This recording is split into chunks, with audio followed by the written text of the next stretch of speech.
When you have a carbon footprint through the use of fuels, through the use of electricity, and you want to do something to mitigate or compensate those fuel emissions, planting trees would do that.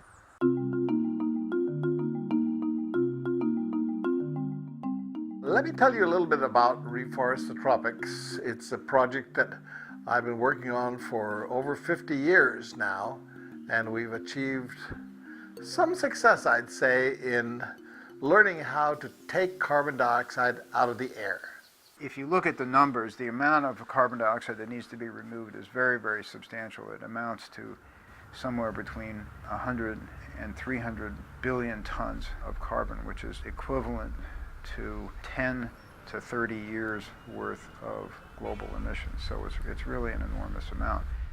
Even if we were to reduce our emissions down to zero today, which is pretty impossible, but even if we were to be able to do that, we'd still have climate change because of the 410 parts per million in the atmosphere.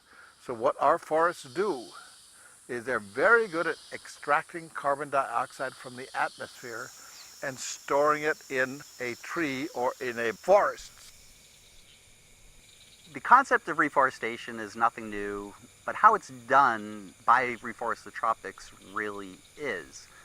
In terms of creating a model which maximizes or optimizes carbon storage in a given area while trying to generate income for a farmer, while being true to the environment and creating biodiversity, is something that's really never been tried before.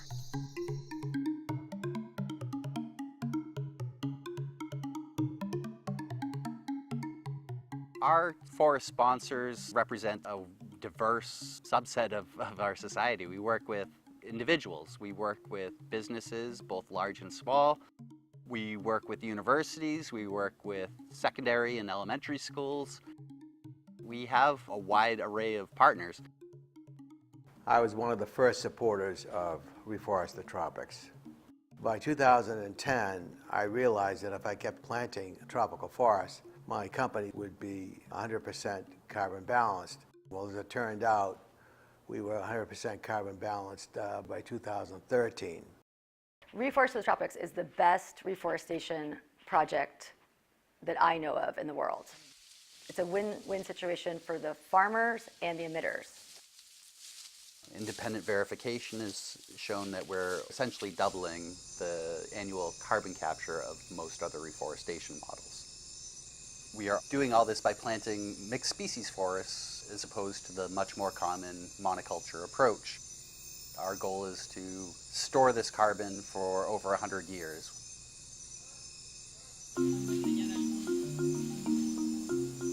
What we're doing in Costa Rica is developing and demonstrating and confirming the model. We'd like to make sure that other countries begin to use this model, which is quite unique in the world.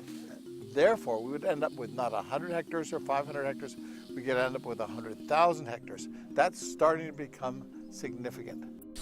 We know how much carbon's in the atmosphere. We know how much carbon we're able to sequester through trees. With wide-scale, massive tropical reforestation, our numbers show that we can actually arrest and even reverse climate change.